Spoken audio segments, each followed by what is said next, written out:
Inévitablement, on est frappé par la dimension du cadre.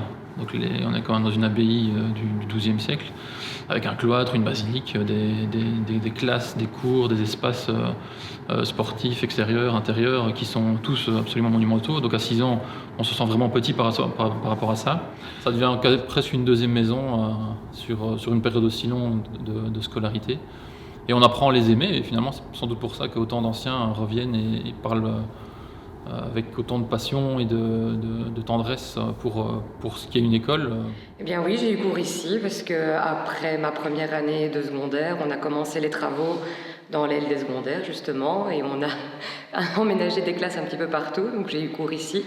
Je me souviens d'un cours de sciences avec Monsieur Libot notamment dans cette classe-ci.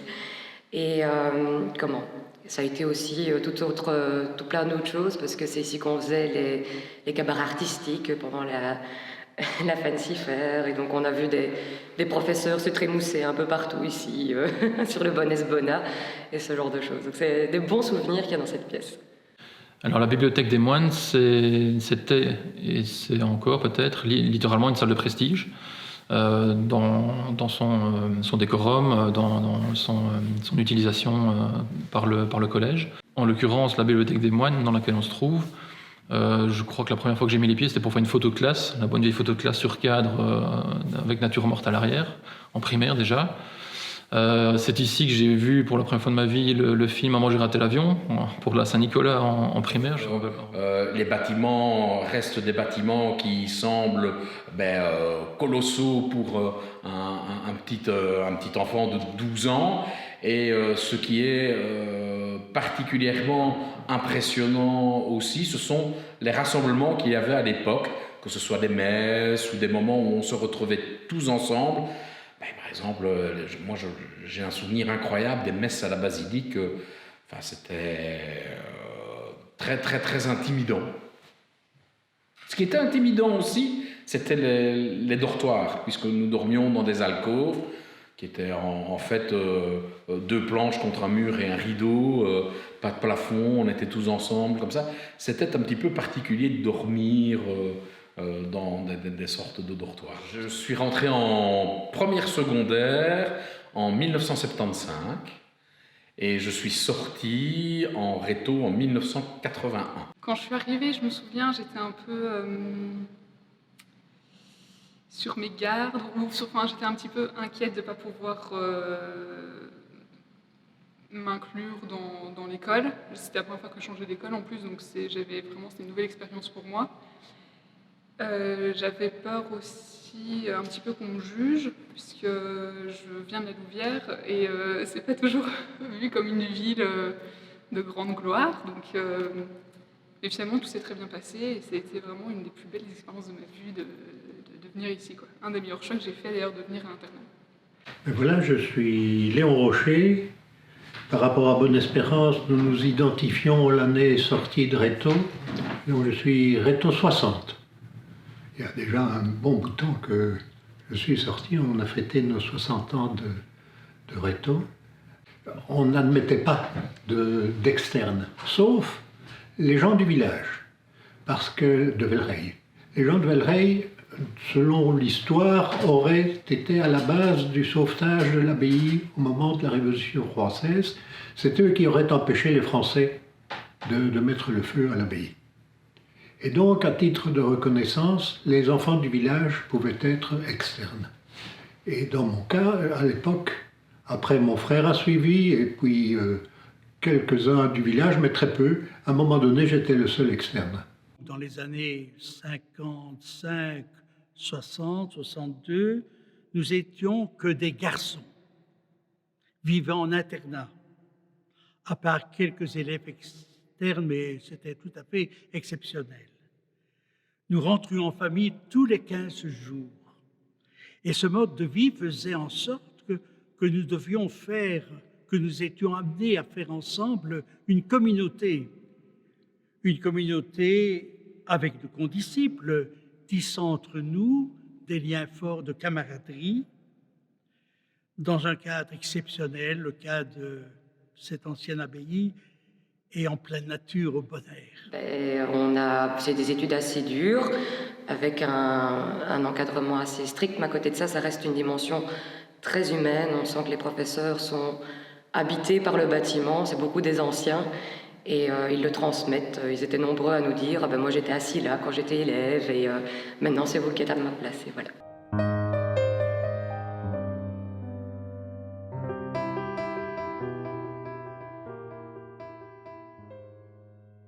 Alors d'autres activités allaient aussi meubler le temps des internes. Grands jeux en plein air, promenades autour de l'abbaye, sorties au théâtre, séances de cinéma. À ce propos, les surveillants prêtres visionnaient la veille le film que nous allions regarder. Et que faisaient-ils?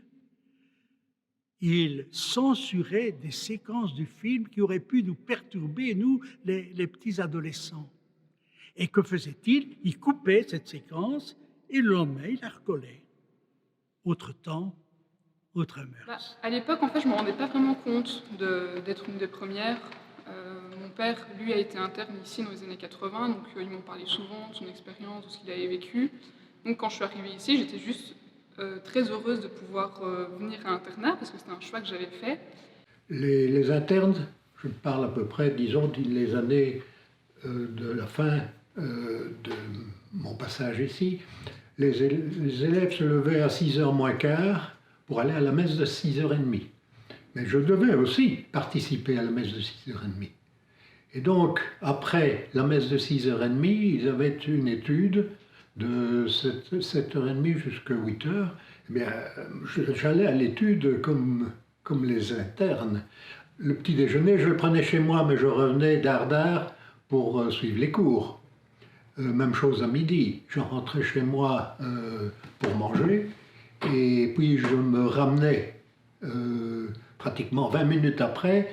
J'avais la chance, c'est que j'habite juste à côté, et il y avait, pour avoir accès au meilleur quint, qui était l'endroit où on jouait la balle pelote contre le mur. Les premiers étaient réservés les quints, mais moi j'essayais d'arriver avant les élèves de façon à réserver le quint que nous désirions avoir. Donc ça veut dire que, à part le repas du midi, c'était de nouveau la même chose, la même vie des internes. À 4h, je rentrais chez moi pour le goûter, mais je revenais pour l'étude de 17h jusqu'à 19h. Les élèves à ce moment-là allaient manger, moi de même chez moi. Je revenais pour l'étude de 8h moins quart, 19h45 jusqu'à 20h30. Donc mon type de vie était quand même pratiquement celui des... À part manger et dormir, c'était pratiquement le même type de vie que celle. Alors oui, j'oubliais, les week-ends, on avait le dimanche, on avait 2 messes, et bien je devais venir à la messe basse et puis à la grand-messe et au vêpres après, comme les élèves, quoi. Parce que ça a toujours été des garçons, et beaucoup disaient on n'a pas besoin de filles à l'internat, on est très bien entre garçons, et c'est vrai que nous, on arrive, quand on arrive, on était 14 plus ou moins, pour peut-être 50 ou 60 garçons, donc on était en minorité, on était nouvelles, c'était un peu stressant, et surtout on n'était pas pris en considération, je trouve, au tout début. On ne nous prenait pas vraiment au sérieux, on était les filles, vous les filles, vous êtes un peu sur le côté, vous êtes nouvelles, nous les garçons, on est au-dessus de tout. On connaît l'école, on connaît les éducateurs. Évidemment, il y a quelque chose, en fait, quand on est interne, on vit dans l'école, il y a aussi une relation différente qui se crée avec les professeurs et surtout les éducateurs et éducatrices, puisqu'on vit avec eux, on vit des choses avec eux qui sont différentes qu'avec les externes. Du fait que justement il y ait cette relation un petit peu différente, plus proche avec les éducateurs. Après, ça c'est plutôt drôle, hein, je trouve, mais dès qu'il y avait une petite histoire qui courait dans l'école, on venait voir l'internat, parce que ce qui paraît, on était le lieu de tout, de tous les potins, donc bon, ça, est-ce que c'est vrai, je sais pas.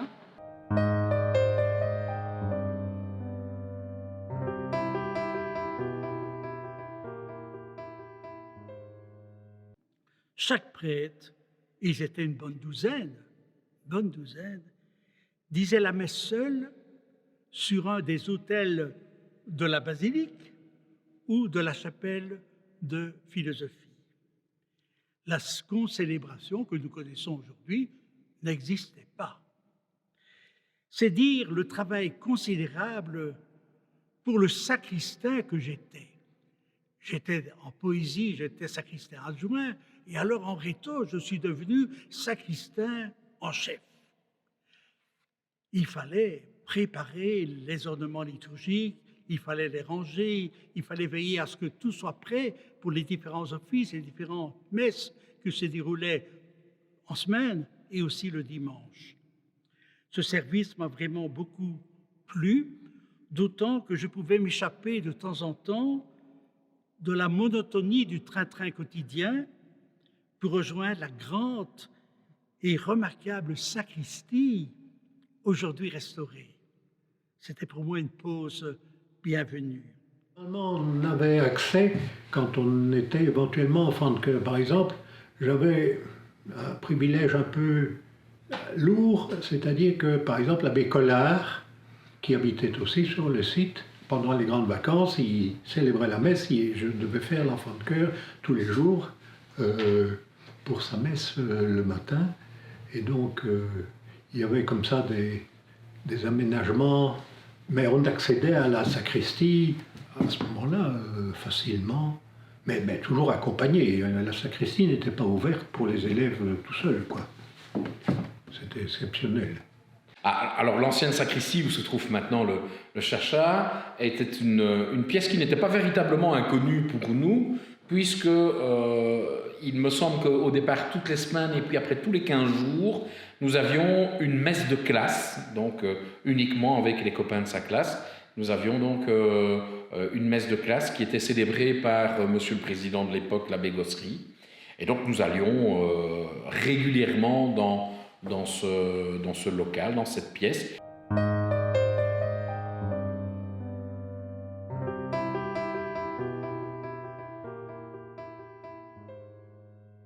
Il y avait par contre des pièces un petit peu plus secrètes, quelquefois qui nous poussaient à sortir de la communauté pour aller voir un petit peu. On pense aux caves, on pense au grenier. Forcément, quand on est du matin jusqu'au soir non-stop ici à l'école, avec de longs moments de récréation, qu'il n'y avait pas beaucoup d'activités nécessairement,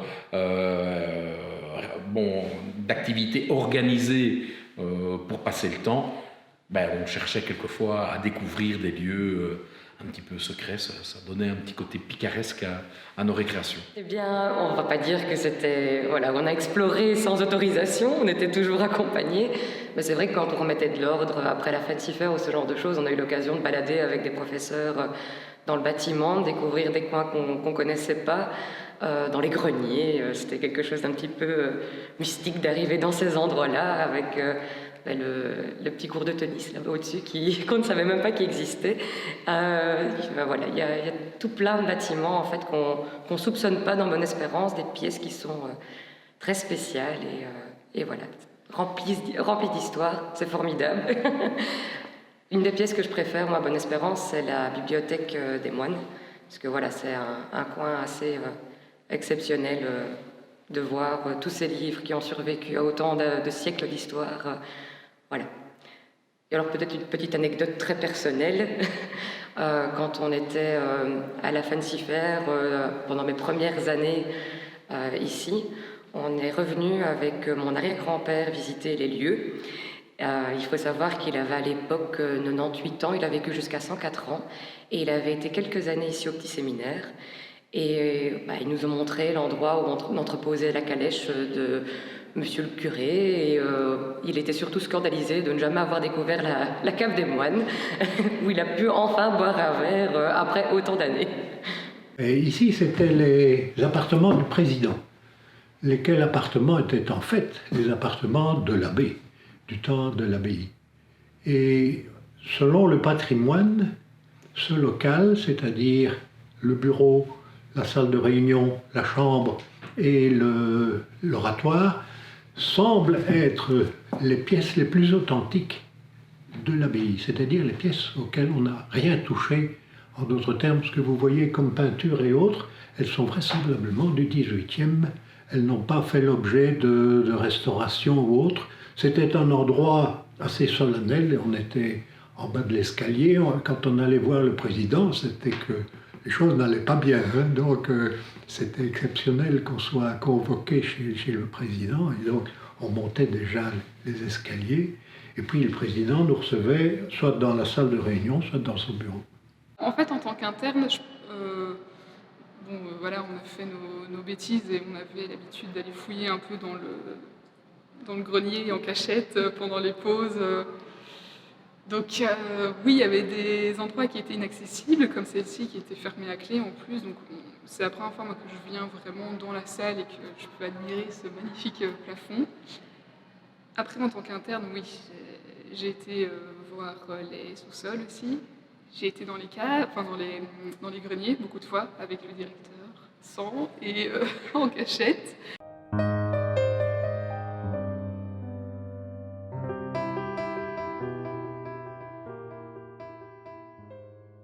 Les compagnons de l'abbaye ont créé une association qui avait pour objectif, assez ahurissant, ce n'est pas le propriétaire qui entretient les bâtiments de l'abbaye, ce sont les élèves, les anciens élèves. Et donc les anciens élèves ont créé les compagnons, et les compagnons ont entamé le programme de restauration, et on a déjà investi des sommes colossales, je dirais plusieurs dizaines de millions d'euros, dans la restauration de Bonne-Espérance, et nous commençons à voir plus ou moins la fin de la restauration totale. Et donc, ce que nous souhaiterions, c'est que l'abbaye retrouve son lustre d'antan, et nous avons bon espoir d'y réussir. Je serais ravi qu'on donne à Bonne-Espérance la notoriété que le site mérite. Ça passe inévitablement par de l'activité pour entretenir et pour le faire vivre au-delà de l'école, puisque c'est déjà quand même 80% disons, de son activité quotidienne. Mais au-delà de ça, voilà, c'est un site historique qui est fantastique et qui mérite une notoriété bien plus importante que ce qu'elle a pour l'instant, à de nombreux égards, vu le potentiel de l'abbaye. Je pense que le souhait, ce serait de la restaurer complètement. On en a sans doute déjà discuté. L'abbaye, quand nous y étions, l'abbaye était en difficulté. En difficulté parce qu'on avait tout essayé. Finalement, nous étions latin-grec, secondaire, pur, rien d'autre. Puis on a commencé par ouvrir le primaire, toujours en internat. Et puis après, on a ouvert l'internat à l'externat. En d'autres termes, les gens du coin, tout le monde pouvait venir à ce moment-là suivre les cours ici à Bonne-Espérance. Et puis finalement, on a accueilli les filles, puisque les premières filles datent de, je ne sais pas, elles sont sorties dans les années 92-93, quelque chose comme ça. Et donc, on avait essayé énormément de formules. Et le problème qui se posait pour Bonne-Espérance, c'était qu'à ce moment-là, l'internat avait de grosses difficultés.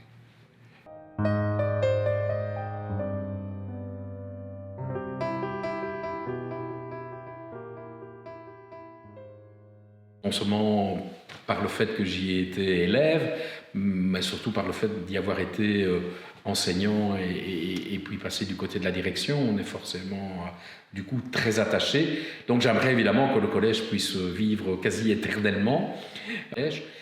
Mais pour cela, donc du coup, mon second souhait, c'est que l'on puisse continuer la réfection de tous ces beaux bâtiments afin justement de permettre à l'abbaye de perdurer, ainsi qu'au collège. Moi, je pense que c'est le fait que ce soit une petite école, qu'on se connaisse, que la direction connaisse nos prénoms à chacun des élèves. Pour moi, alors ça peut paraître cliché, mais voilà, pour moi, Bonne-Espérance, c'est vraiment comme une très grande famille, quoi. Il faudrait dire qu'on y trouvera un esprit de communauté sans pareil, je crois. Parce que c'est clairement ce qui traverse tout. Je ne sais pas si c'est une réminiscence de l'esprit d'abbaye en tant que tel, le côté clos, le structuré, organisé, forcément, ici, qui est une discipline aussi qui est ici à l'époque en tout cas, relativement strict. Un esprit tout à fait bizarre et anormal, j'oserais dire, par rapport. Je pense que nous sommes le seul collège qui rassemble 560 anciens lorsque nous nous réunissons tous les ans. Je pense que c'est ça. À mon avis, je ne connais pas l'équivalent que ça existe, l'équivalent, je dirais, en région wallonne et je présume en région flamande. Bonne-Espérance a toujours été un endroit isolé. Ça avait un avantage. On vivait en autarcie, mais du coup, on vivait beaucoup plus l'un avec l'autre, puisqu'il n'y avait pas possibilité de faire autre chose, ni de sortie, on était, disons, surtout la période des anciens avec les internes, mais les externes continuent à maintenir cet esprit de cohésion. Les élèves, il se crée un attachement à la maison. Pour des raisons religieuses, pour des raisons, je dirais, historiques, pour des raisons d'amitié entre les élèves. Il y a vraiment une cohésion très importante, je dirais, entre les élèves une fois qu'ils sortent de Bonne-Espérance. Et cet esprit, contrairement à ce que l'on aurait pu craindre, parce qu'au début nous étions, quand moi je suis sorti, il restait 220 élèves. Maintenant, on est 1100. Cet esprit, on pourrait croire qu'il a tendance à se diliter avec le nombre, mais ce n'est pas vrai, parce que dans les 560, je pense que, grosso modo, plus de la moitié visent les élèves qui sont sortis de moins de 10 ans de Bonne-Espérance. Et donc, cette fidélité se maintient, et ces années-là, les rétos maintenant, c'est des rétos de 70-80, mais les rétos, par année, ils sont encore à peu près 20 qui viennent et qui maintiennent, je dirais, le lien entre eux et qui souhaitent revenir. Voilà un petit peu le type de vie. Ce serait intéressant d'analyser socialement, je dirais, ce qui a créé et pourquoi il y a cet attachement qu'on ne trouve nulle part ailleurs. Il y a beaucoup de choses dans cette école qui font que c'est un réel bonheur d'y venir. Mais je pense que c'est surtout le côté humain et très proche qui fait que je recommanderais cette école, parce que contrairement à d'autres écoles secondaires où on peut aller glaner dans les rues du centre-ville à partir de la 5e ou 6e secondaire, ici on reste un petit peu dans notre jus, et du coup ça nous permet aussi d'avoir une autre relation avec l'ensemble des élèves. On connaît des élèves de toutes les années avant et après nous, et surtout avec les professeurs avec qui on a l'occasion d'avoir de très bons rapports.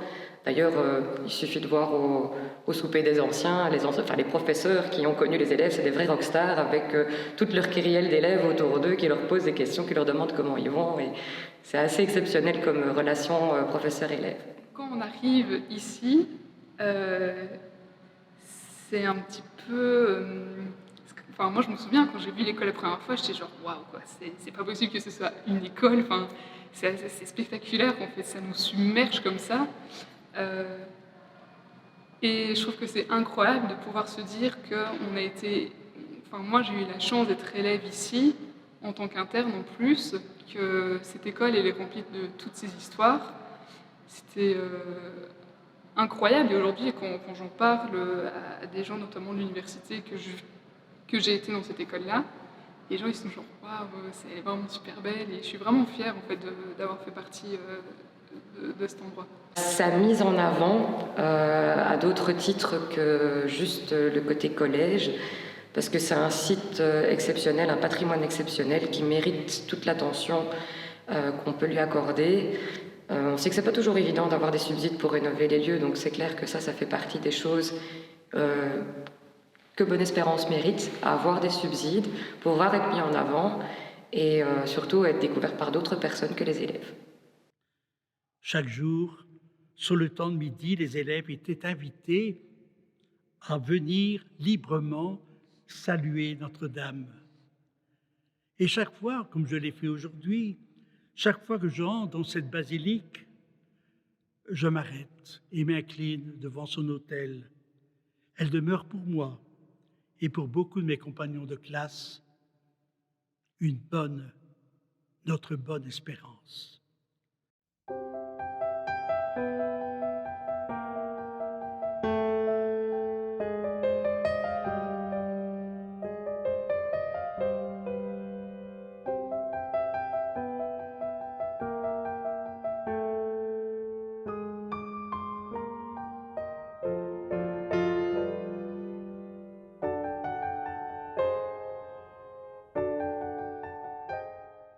Je suis né en 1944, donc j'ai